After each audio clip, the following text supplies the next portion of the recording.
நூலையும் திறக்கிறார். அவர் பேர் கூட ஒரு மூலதனம் நூலை எழுதியவர் யார்? அந்த கார்ல் மார்க்ஸ் சிலையை திறக்க போறாங்க. திறக்க போறது யார் தெரியுமா? தமிழ்நாட்டின் முதலமைச்சர் யாரு? திரு மு.க. ஸ்டாலின் அவர்கள் தமிழ்நாட்டு முதலமைச்சர்.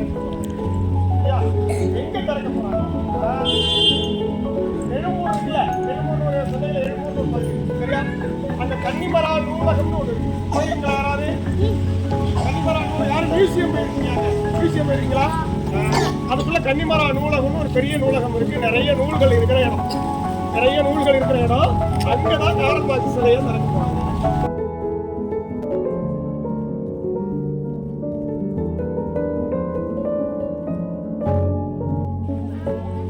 சரியா? ஏன் அவருடைய சிலை அங்க திறக்கிறாங்க கார்ல் மார்க்ஸ் சிலையை? அவர் நிறைய படிச்சவர், நிறைய பெரிய அறிவாளி, நிறைய படிச்சாரு. கன்னிமரா நூலகத்தை அவருடைய சிலைய. சரி, இப்போ நிறைய பேர் படிச்சாங்க, நிறைய பேர் கேள்வி கேட்டாங்க. ஆனா ஏன் கார்ல் மார்க்ஸுக்கு போய் சிலை திறக்கிறாங்க? மூலதன நூலை எழுதுனேன். மூலதன நூலுக்குள்ள என்ன இருக்குது?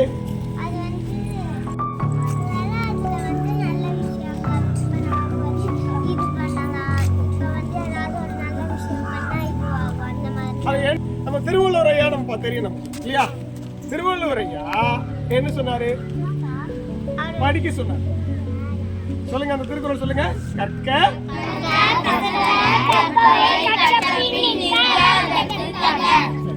அவரு கற்க சொன்னார். கற்கிறதுனா கற்றுக்கொள்வது. எப்படி கத்துக்க சொன்னாரு? கசடு ஆற கத்துக்க சொன்னாரு. இப்ப கசடு ஆறான என்ன? தப்பு இல்லாம படிக்க சொன்னாரு, கத்துக்க சொன்னாரு. தப்பு இல்லாம கத்துக்கிட்டது என்ன பண்ண சொன்னாரு? செயல்படுத்தினாதான் கல்வி. நாம தப்பு இல்லாம படிச்சத சரியா செயல்படுத்தினாதான் அது கல்வி. அப்படி சரியா செயல்படுத்தினவர் தான் காரணம். அவர் நிறைய படிச்சார்ல. லண்டன் ஒரு நகரம் இருக்கு இங்கிலாந்துல. லண்டன் ஒரு பெரிய நகரம். அங்க ஒரு மிகப்பெரிய நூலகம் இருக்கு. அங்க இருக்கிற நூல்கள் மொத்தத்தையும் படிச்சதுல ரெண்டு பேர் சொல்லுவாங்க. ஒருத்தர் கார்ல் மார்க்ஸ், இன்னொருத்தர் அம்பேத்கர்.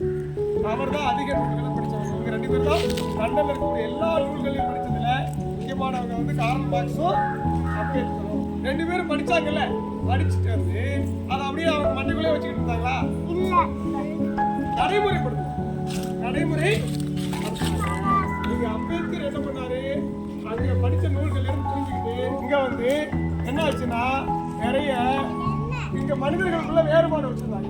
இவரெல்லாம் உயர்ந்தவரு, இவரெல்லாம் தாழ்ந்தவரு. ஏற்றத்தாழ்வு. ஒருத்தர் பெரியவர், ஒருத்தர் சின்னவர். இவங்கெல்லாம் உயர்ந்தவங்க, இவங்கெல்லாம் தாழ்ந்தவங்கன்னு சொல்லி வச்சிருந்தாங்க. இது எல்லாம் அவர் படிச்சு பார்க்கும்போது இவ்வளவு நூல்களை படிக்கிறோம் அப்படி எல்லாம் இதெல்லாம் தப்புன்னு சொல்லியிருக்குது அப்படின்னு சொல்லி என்ன பண்ணாரு? இங்க வந்து போராடினார். இங்க வந்து போராடி உயர்ந்தவர்கள் தாழ்ந்தவர்கள்ங்கிறதெல்லாம் மனிதர்களுக்குள்ள கிடையாது, எல்லாரும் சமம் தான் அப்படின்னு. அப்ப தான் படிச்சதை நடைமுறைப்படுத்தினாரா இல்லையா? யாரு? அம்பேத்கர். அதே மாதிரிதான் கார்ல் மார்க்ஸ் தான் படிச்ச, அதாவது சரியா கற்றுக்கொண்ட அறிவையெல்லாம் நம்ம வள்ளுவர் சொன்னது மாதிரி கசடரை கற்றுக்கிட்டு அதுக்கப்புறம் நிற்க அதற்கு தகைங்கிற மாதிரி என்ன பண்ணாரு? வள்ளுவர் சொன்ன மாதிரி நடந்துக்கிட்டாரு. என்ன அவர் என்ன படிச்சாரு? அவர் என்ன தெரிஞ்சுக்கிட்டாரு? அவர் என்ன நடைமுறைப்படுத்தினாரு? இதுதான் மூலதன நூல்ல. சரியா? கார்ல் மார்க்ஸ் என்ன படிச்சு தெரிஞ்சுக்கிட்டாங்கன்னா, இவர் இந்த குடும்பத்துல பிறந்தாங்க, இவங்க எல்லாம் உயர்ந்தவங்க, இந்த குடும்பத்துல பிறந்தவங்க இவங்க தாழ்ந்தவங்கன்னு சொன்னது தப்புன்னு அம்பேத்கர் வந்தாரோ, முடிவுக்கு வந்தாரோ, அதை நடைமுறைப்படுத்தினாரோ. அவர் என்ன கேள்வி கேட்டாருன்னா, இவங்க எல்லாம் பணக்காரங்களா இருக்காங்க, இவங்க எல்லாம் ஏன் ஏழைங்களா இருக்காங்க? நிறைய பேர் ஏழைங்களா இருக்காங்க, கொஞ்சம் பேர் மட்டும் பணக்காரங்களா இருக்காங்களே. தெரியுதா உங்களுக்கு? பணக்காரங்கன்னா யாரு, ஏழைங்கன்னா யாரு? பணக்காரங்கன்னா யாரு, ஏழைங்கன்னா யாரு? பணக்காரங்கன்னா நிறைய காசு பணம் எல்லாம் இருக்கிறவங்க தான் பணக்காரங்க. அவங்க எல்லாம் வச்சிருப்பாங்க. நிறைய பணக்காரங்க நிறைய என்னெல்லாம் வச்சிருப்பாங்க? வெள்ளி, வைரம், செட்டு. அப்புறம் என்ன வேற என்ன வச்சிருப்பாங்க? பெரிய பெரிய பங்களா வச்சிருப்பாங்க. ஏழைங்க எல்லாம் எப்படி இருப்பாங்க?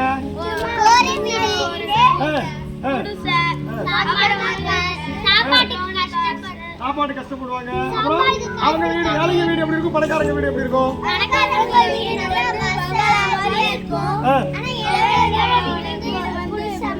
குடிசை தசைகளா இருக்கும் இல்லையா? பணக்காரங்க என்ன சாப்பிடுவாங்க, ஏழைகள் என்ன சாப்பிடுவாங்க?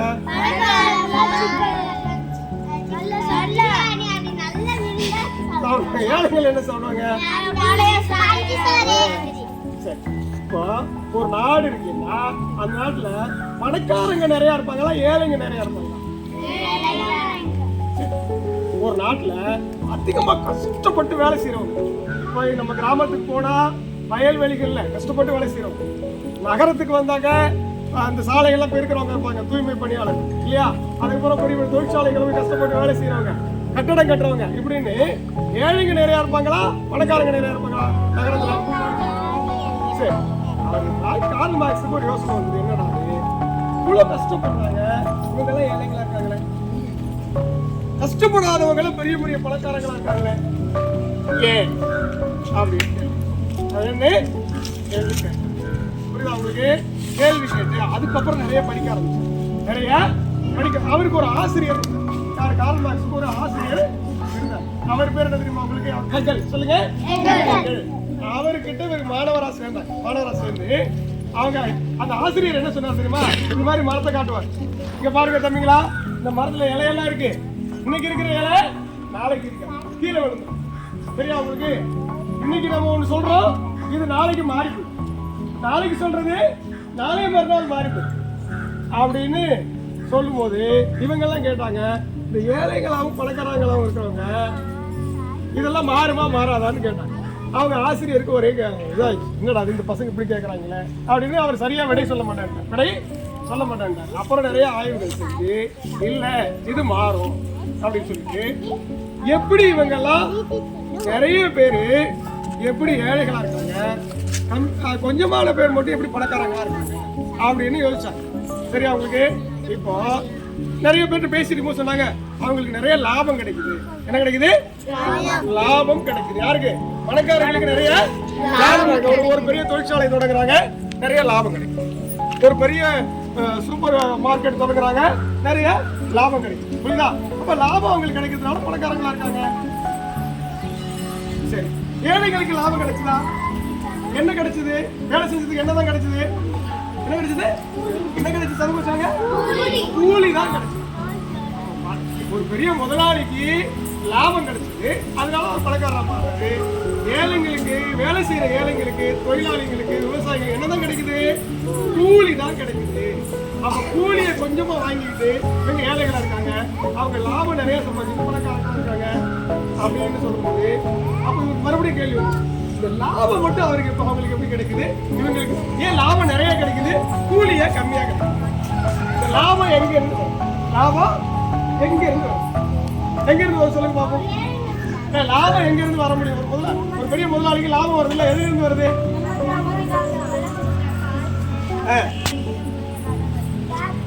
அவங்க என்ன சொன்னாங்கன்னா, நாங்க முதலீடு போடுறோம், நாங்க மூலதனம் போடுறோம். ஒரு பெரிய ஃபேக்டரி தொடங்கணும்னா, தொழிற்சாலை தொடங்கணும்னா அதுக்கு இடம் வேணுமா இல்லையா? கட்டடம் வேணுமா இல்லையா? எந்திரங்கள்லாம் வேணுமா இல்லையா? மின்சாரம் வேணுமா இல்லையா? இதுக்கெல்லாம் மூலதனம் போடுறோம்ல. இது போடுறது யாரு? தொழிலாளியா முதலாளியா? தான் போடுவார். முதலாளி தான். அவருக்கு என்னுடைய காசு இது நான் போடுறேன் அப்படின்னு சொல்லுவாங்க. சரியா?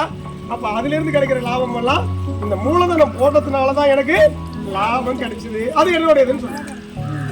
அப்ப தொழிலாளிக்கு என்ன கிடைக்குது? அவர் வேலை செய்யறாரு, அதுக்கெல்லாம் நான் கூலி கொடுத்துட்றேன்ல, நான் என்ன பண்ணிடுறேன், கூலி கொடுத்துட்றேன்ல, அவர் போயிட வேண்டியதான் அப்படின்னு. இப்போ இதெல்லாம் போட்டு கசைக்கு புரியுது, என்னடா அது உண்மையா அப்படின்னு சொல்லிட்டு நிறைய புத்தகங்களை திரும்ப படிச்சு நிறைய விஷயங்களை ஆய்வு செஞ்சு அவருக்கு ஒரு நண்பர் இருந்தார். அவர் யாரு? கார்ல் மார்க்ஸ் நண்பர் யாரு? கார்ல் மார்க்ஸ் நண்பர் யாரு? அவரு இவருக்கோட சேர்ந்துக்கிட்டார். நாம 2 பேரும் சேர்ந்து இதை கண்டுபிடிப்போம். 2 பேரும் சேர்ந்து நிறைய ஆய்வுகள் செஞ்சு கண்டுபிடிக்கும்போது ஒரு கணக்கு போட்டு பார்த்தாங்க.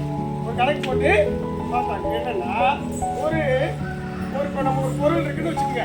குறிப்பா இப்ப இந்த பனியன் இருக்குன்னு வச்சுக்கோங்க இல்லையா? இந்த பனியன் இருக்கு, ஒரு சட்டை இருக்கு. இப்ப இந்த சட்டை தயாரிக்கிறதுக்கு முன்னாடி அதுக்கு தேவையான பொருள்கள்லாம் இருக்குமா? பஞ்சு இருக்குமா? அதுக்கப்புறம் அதுக்கான தொழிற்சாலை இருக்குமா? மின்சாரம் கொடுத்துருப்பாங்களா? சரியா? நூல் இதெல்லாம் கொடுத்துருப்பாங்க இல்லையா?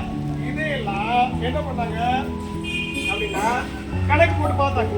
இதெல்லாம் தயாரிச்சு இதெல்லாம் சேர்த்து ஒரு சட்டையா வந்த பிறகு இந்த மாதிரி ஒரு சட்டையா வந்த பிறகு அந்த சட்டையில இருந்து அந்த சட்டை ஒரு விலை வைப்பாங்களா வைக்க மாட்டாங்களா?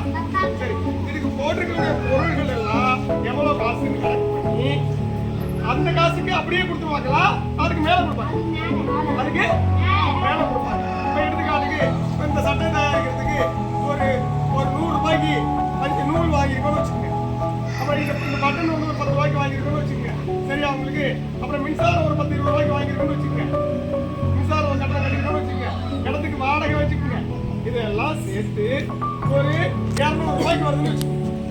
இப்போ கூலி ஒரு 100 ரூபாய், சட்டைக்கு தயாரிக்கிறது கூலி, தொழிலாளிக்கு கூலி 100 ரூபாய் கொடுக்குறோம்னு வச்சுக்கோங்க. 300 ரூபாய் வருது. சரியா?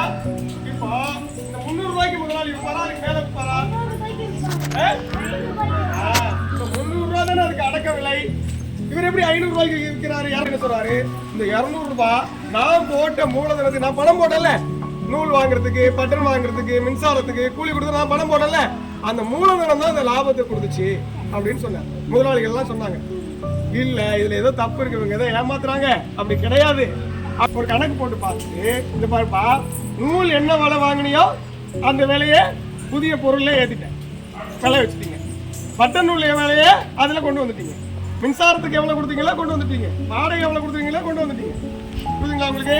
அப்ப இது என்ன இதுவோ அதை அப்படியே அதை கொண்டு வந்துட்டீங்க. ஆனா கூலி கொண்டு வந்துட்டீங்க. லாபம் எங்க இருந்து வருது அப்படின்னா, அவர் கண்டுபிடிச்ச விஷயம் என்னன்னா, இந்த பொருள்களுடைய விலை மதிப்பு அப்படியே வந்துருச்சு. என்ன தப்பு பண்றீங்க? ஏமாத்துறீங்களா? தொழிலாளி இருக்காங்கல்ல, தொழிலாளர்கள் இருக்காங்கல்ல, இவங்க வந்து உழைக்கலன்னா, வேலை செய்யலன்னு அந்த சட்டம் உருவாகி இருக்குமா? என்னவா இருக்கும்? அதுக்கு தொழிலாளி அந்த தொழிற்சாலைக்கு வரலன்னு வச்சுங்க, அது என்னவா இருக்கும்? நூலா, பஞ்சா, பட்டன் தனித்தனியா கிடக்கும். இப்படி ஒரு பொருளா மாத்துறது எது அப்படின்னா, தொழிலாளியினுடைய எது? தொழிலாளியினுடைய உழைப்பு தான் அதை மாத்துது. அப்போ இந்த உழைப்புக்கு நீங்க கூலிங்கிற பேர்ல கொஞ்சத்தை கொடுத்துட்டு, 500 ரூபாய் மதிப்பு இருக்குல்ல, 500 ரூபாயில 300 ரூபாய் தான் அடக்க விலை, 200 ரூபாய் லாபங்கிறீங்கல்ல. இப்போ அந்த 200 ரூபாய் எங்கிருந்து வந்தது? மதிப்பு எங்கிருந்து வந்ததுன்னா, அது தொழிலாளியினுடைய உழைப்புல இருந்து தான் வந்தது. இதை என்ன பண்றீங்கன்னா, தொழிலாளியிலிருந்து உழைப்புல இருந்து வந்த மதிப்பை நீங்க என்னவா பண்ணிட்டீங்க? லாபங்கிற பேர்ல உங்களுடைய ஆக்கிட்டீங்க. இல்ல, அதெல்லாம் தொழிலாளிகளுடைய உழைப்புல இருந்து கிடைச்சது, அது தொழிலாளிக்கு சேர வேண்டியது. நீங்க உழைப்பை திருடுறீங்க. என்ன சொல்றாரு?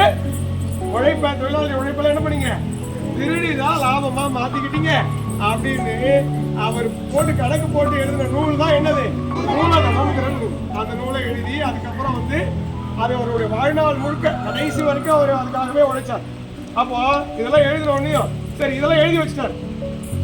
இதெல்லாம் வந்து நமக்கே இப்பதான் தெரியும், தொழிலாளிகளுக்கு தெரியணுமா வேண்டாவா?